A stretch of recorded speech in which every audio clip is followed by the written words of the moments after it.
Começa agora mais um programa Crescendo em Cristo, série de estudos bíblicos produzida por pastores colaboradores da Rádio CPT. Olá, que bom que você está acompanhando a Rádio CPT, a rádio que é uma boa companhia para você.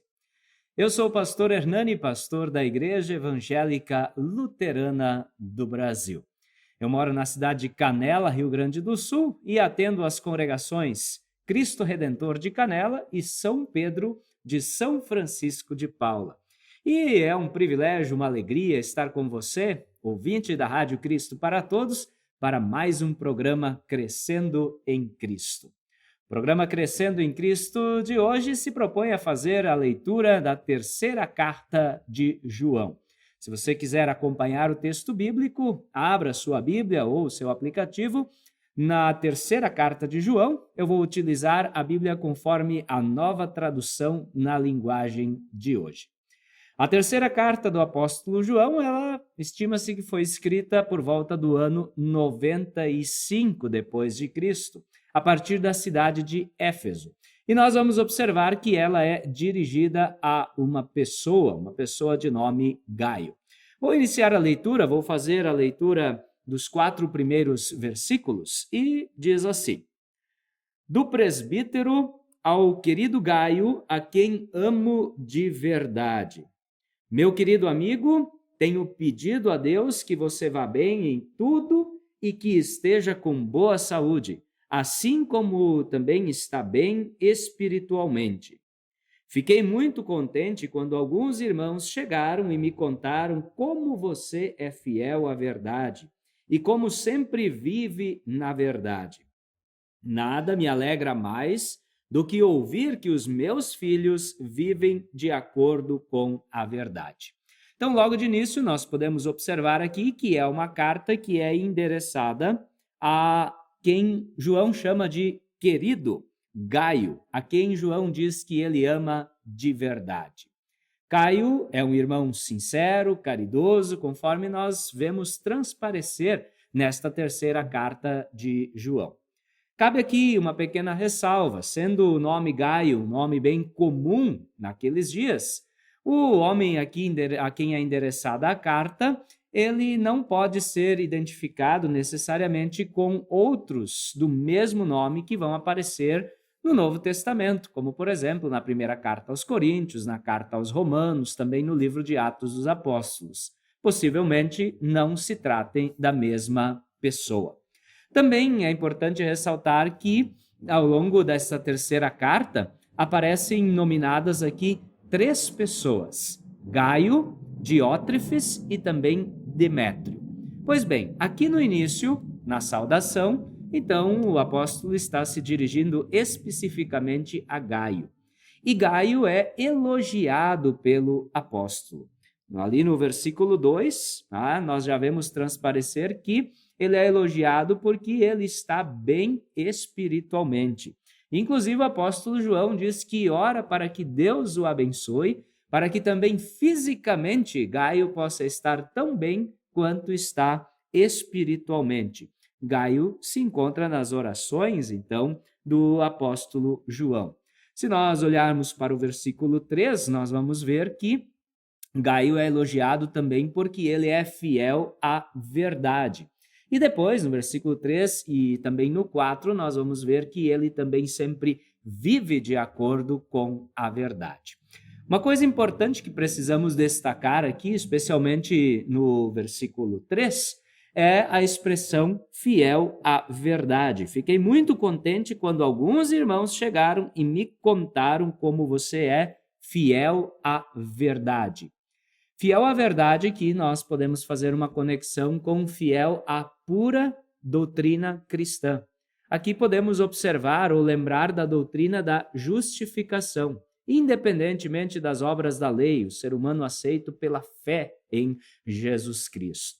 E é interessante que há uma diferenciação que é feita aqui pelo apóstolo. Diz, olha, Gaio, você é fiel à verdade e você sempre vive também de acordo com a verdade. Então, nós temos aqui a fidelidade à verdade bíblica doutrinária, no que diz respeito à doutrina, mas nós temos também presente aqui não apenas a doutrina da justificação, mas também da santificação, a prática. Quando o apóstolo escreve, você também vive na verdade. Ou seja, não é algo somente de palavras. A fé de Gaio não se resume a palavras. A fé de Gaio produz frutos bem palpáveis, bem concretos no seu dia a dia. E isto está bem de acordo com o que transparece também, o conteúdo que aparece não só nesta terceira carta, mas já na primeira e na segunda carta, escritas pelo apóstolo João também. Se nós olharmos na primeira carta, lembrarmos desta carta, lá no capítulo 3, no versículo 18, o mesmo apóstolo, o apóstolo João, ele escreveu assim: meus filhinhos, o nosso amor não deve ser somente de palavras e de conversa. Deve ser, antes sim, o amor verdadeiro que se mostra por meio de ações. Então, vemos claramente o apóstolo dizendo, olha, o amor de vocês, que provém da fé, não pode ser algo só de palavras, mas tem que ser algo realmente concreto, verdadeiro, que se mostra por meio de ações. O apóstolo Tiago também fala disso na sua carta, lá no capítulo 2, no versículo 14, também no versículo 17, isso aparece. Lá no versículo 14, por exemplo, Tiago escreveu, meus irmãos, que adianta alguém dizer que tem fé se ela não vier acompanhada de ações? Será que essa fé pode salvá-lo?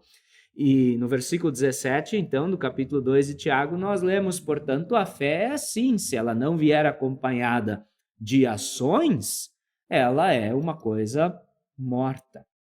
Gaio recebe elogio aqui da parte de João, mostrando então que ele é fiel à verdade e que ele vive nesta verdade, ou seja, vive de acordo com esta verdade. Na sequência, então, no versículo 4, o velho pastor João, podemos chamá-lo assim, ele diz, olha, nada me alegra mais do que saber que os meus filhos vivem de acordo com a verdade. Olha que expressão bonita. João está dizendo, eu tenho alegria, tenho júbilo, nada me alegra mais do que saber que os meus filhos vivem de acordo com a verdade.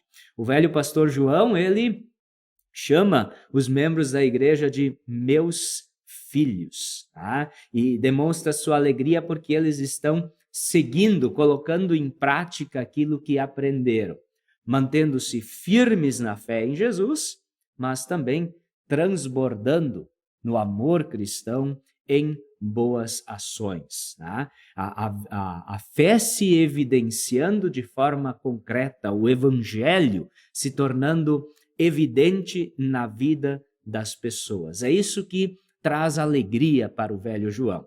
Tanto é que ele, no verso 5, vai retomar então o seu elogio a Gaio. Vou fazer a leitura dos versículos 5 e 6 agora.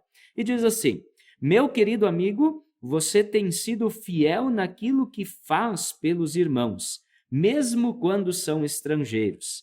Eles têm falado à igreja daqui a respeito do amor de você. Por favor, ajude esta gente a continuar a sua viagem de um modo que agrade a Deus. Tá? Então, na sequência, o elogio aqui a Gaio é você tem sido fiel também naquilo que você faz pelos irmãos, mesmo quando eles são estrangeiros. Ao que tudo indica, a casa, a família de Gaio, era ali um ponto de apoio para missionários itinerantes no início da dispersão e também da expansão da igreja. Lá na segunda carta, no versículo 10, o apóstolo João ele alertou, né, sobre esses missionários itinerantes e ele traz um alerta que aos que fazem o trabalho com fidelidade, mas também haviam as pessoas que eram mal intencionadas, tá? Que confundiam os seus hospedeiros. E por isso, lá na carta anterior, na segunda carta de João, ele disse que era preciso saber separar, conhecer a doutrina fundamental é importante para isso. Apenas para nós relembrarmos, né, o versículo 10 da segunda carta de João, lá lemos assim, se alguém for até vocês e não levar o ensinamento de Cristo, não recebam essa pessoa na casa de vocês, nem lhe digam que a paz esteja com você, pois quem deseja paz a essa pessoa é seu companheiro no mal que ela faz. Então, a importância de ser fiel à verdade, tá? Ter conhecimento da doutrina, tá? Para, inclusive, poder fazer essa diferenciação. Gaio sabia fazer essa diferenciação e sabia também receber em sua casa e apoiar os missionários, os irmãos na fé legítimos que vinham fazendo o seu trabalho missionário. Aliás, isso aqui lembra também o início da história da Igreja Evangélica Luterana do Brasil. Aqui no Brasil, quando, conforme nós temos o relato histórico, o senhor Govert, ele entrevistou o pastor Broders para saber se realmente se tratava de um pastor cristão e luterano. Tá? Ao que tudo indica, essa entrevista foi com base no Catecismo Menor de Lutero, livro de Concórdia, talvez, fazendo-lhe perguntas a respeito da justificação pela fé, independente das obras da lei, somente pela graça. Provavelmente a conversa foi por este rumo. E assim, então, o senhor Govert pôde identificar que se tratava realmente de um pastor cristão e um pastor luterano. Pois bem, dito isso, vamos na sequência para os versículos 7 e 8. E lá no versículo 6, então, ele diz, olha, por favor, ajude essa gente a continuar a sua viagem de um modo que agrade a Deus. O apóstolo João, ele não apenas orienta para que, conforme ele fez na segunda carta, para que se saiba diferenciar quem de fato vem em nome de Deus e quem são os aproveitadores, mas aqui ele também faz uma recomendação a Gaio, dizendo, olha, aqueles que vêm em nome de Deus, aqueles que são irmãos na fé, aqueles que estão se empenhando de forma sincera em anunciar o evangelho, tá, do perdão dos pecados pela fé em Jesus Cristo, a esses eu peço que você receba e que também os ajude para que possam continuar a sua viagem de um modo que agrade a Deus. E aí, nos versículos 7 e 8, nós vamos ler o seguinte: pois eles começaram a sua viagem a serviço de Cristo sem aceitar nenhum auxílio dos pagãos. Portanto, nós, os cristãos, precisamos ajudar essas pessoas, pois assim poderemos tomar parte no seu trabalho de anunciar a verdade. Tá? Então, essas pessoas às quais João está se referindo, esses missionários itinerantes que faziam o trabalho com fidelidade, ele diz, olha, eles começaram a sua viagem no serviço de Cristo não aceitando a ajuda de pagãos. Eles começaram esta viagem com a ajuda dos cristãos. E ele acrescenta, então, portanto, nós, os cristãos, precisamos ajudar essas pessoas. Aqui nós temos um detalhe super interessante. É dever dos cristãos, não dos pagãos. É dever dos cristãos sustentar o trabalho missionário na sua localidade e também nas demais localidades, até os confins da terra. É isso que está presente na expressão ajude esta gente a continuar a viagem a serviço de Cristo sem aceitar nenhum auxílio dos pagãos. Como é que Gaio faria isso? Claro, recebendo esses missionários em sua casa, acolhendo-os, certamente também colocando a mão no bolso, ajudando com dinheiro, mas certamente não faria isso sozinho. Certamente também faria isso com a oferta dos irmãos da igreja, de um modo geral. E acrescenta, então, o texto da carta, portanto, nós cristãos precisamos ajudar essas pessoas. É nosso dever fazer isso. E quando a gente ajuda, ele acrescenta dizendo assim, pois assim poderemos tomar parte no seu trabalho de anunciar a verdade. Quando a igreja ajuda quem anuncia o evangelho, ela toma parte no serviço de anunciar o evangelho. Quando a minha congregação, quando a tua congregação envia um percentual das suas ofertas para formar pastores, quando ela envia um percentual das ofertas para o Caixa Nacional da Igreja Evangélica Luterana do Brasil, para sustentar frentes missionárias, missionários aqui no Brasil, em outros lugares, Então, nossa congregação e nós, individualmente também como cristãos, através de nossas ofertas, estamos tomando parte neste trabalho missionário que nós não teríamos condições de sair de nossa casa e ir até determinado local para fazê-lo. Mas, através da nossa oferta, isso sim também se torna possível. Assim, nós temos essa primeira parte, então, do elogio a Gaio, e aí aparece o segundo nome aqui, ou pessoa que é nominada, que é Diótrefes. E aqui nós vamos ter o paralelo oposto.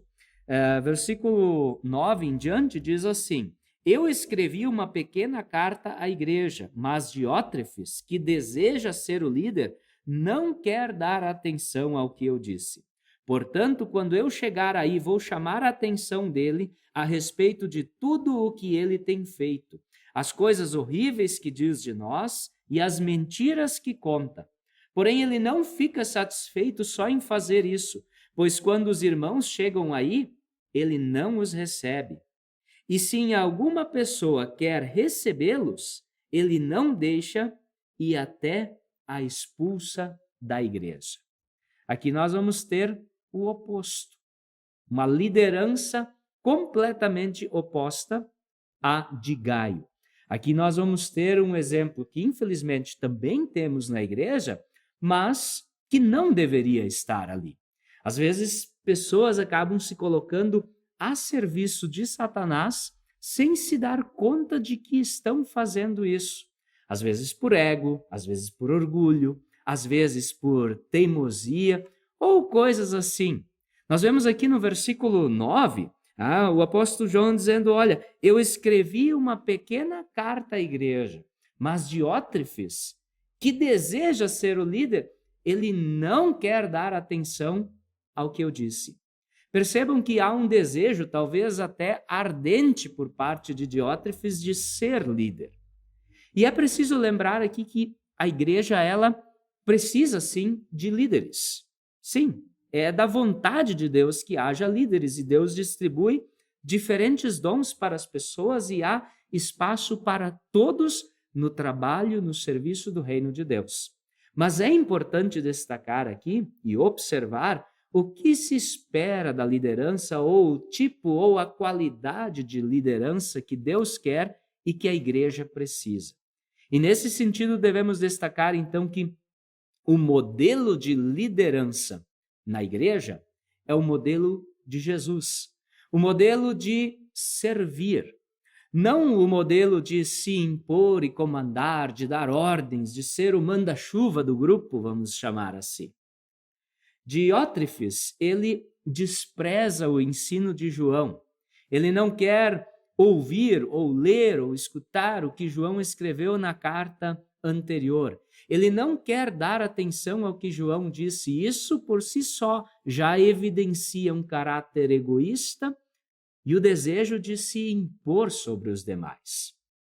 O dom da liderança, é preciso lembrar que ele deve estar a serviço do grupo, da comunidade, e não para a autossatisfação do líder.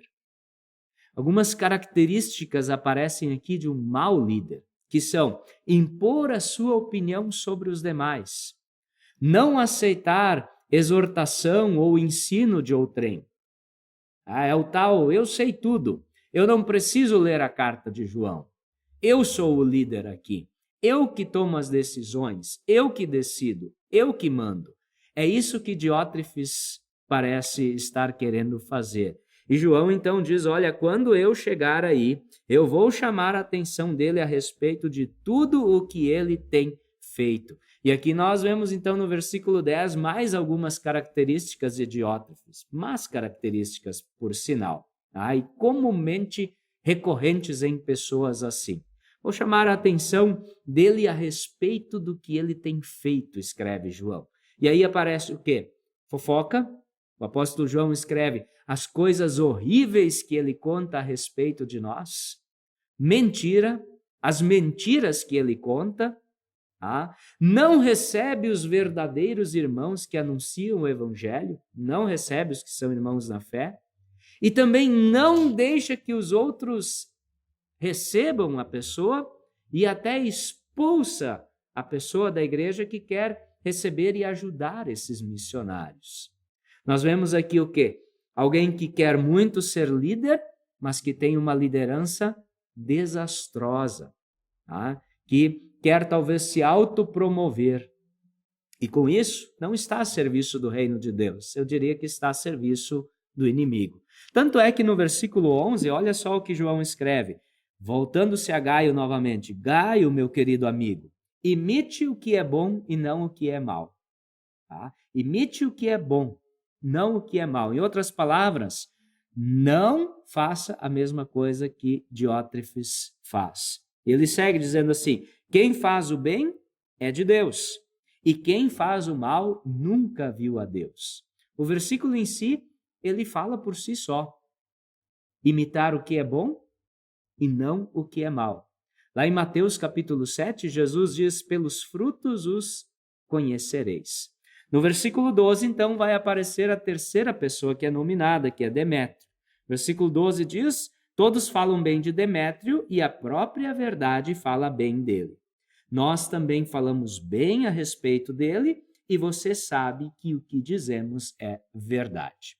Nós não temos maiores informações diretamente aqui na carta a respeito de Demétrio, mas ele parece ser um bom exemplo a ser seguido, diferente de Diótrefes, e João o conhece e endossa inclusive a liderança de Demétrio, ao dizer assim, olha, todos falam bem dele, a própria verdade fala bem dele, e nós também falamos bem a respeito dele, e você sabe que o que nós dizemos é verdade.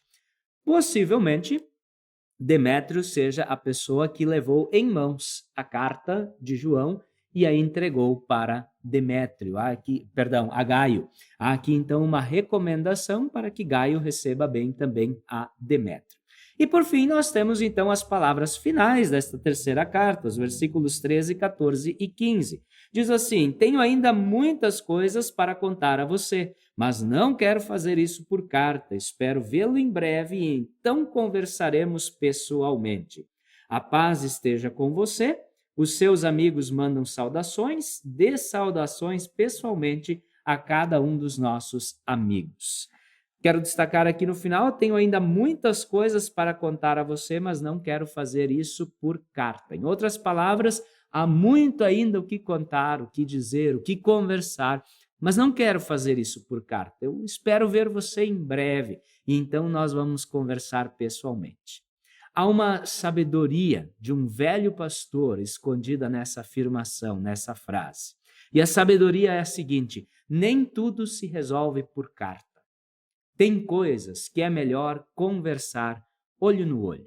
Tem coisas que é melhor conversar pessoalmente. Trazendo isso para os nossos dias, nem tudo se resolve em grupo de WhatsApp. Aliás, tem muita coisa que nem se deveria tentar resolver em grupo de WhatsApp, tá? Ou por e-mail, ou outra forma que não seja conversando pessoalmente. É preciso ter tato, é preciso saber o que escrever e também o que não escrever. É preciso saber o que dá para escrever, né, estando ausente e o que precisa ser tratado pessoalmente. Tanto é que é uma carta pequena e de maneira muito sábia, inspirado por Deus, o apóstolo João ele vai direto ao ponto, é uma carta interessantíssima quando se pensa sobre liderança, especialmente na igreja, e também ela nos traz aqui no final esta bela lição sobre é preciso saber o que escrever e é preciso saber o que deve ser tratado pessoalmente. Então ele termina dizendo, olha, que a paz esteja com você. A paz de Deus em primeiro lugar e, em segundo lugar, poderíamos acrescentar, fique em paz, quando eu chegar aí, nós conversaremos. Vou conversar também com Diótrefes, fique tranquilo, tá? Tudo vai ficar bem, Deus está conosco. E termina entregando então saudações a todos, lembranças a toda a comunidade. E assim termina então a terceira carta de João. Espero que você tenha acompanhado, que você tenha gostado, que o amor de Jesus permaneça com você, que você permaneça firme na fé em Jesus e que você também possa ser um instrumento de Deus, ali onde Deus te colocou, na tua família, na tua casa, na tua igreja, no teu trabalho, na sociedade de um modo geral, e que você possa exercer uma liderança de tal forma que seja uma liderança de serviço no Senhor. Que o bondoso Deus te abençoe e te guarde. Um grande abraço. Acompanhe este e outros programas em radiocpt.com.br.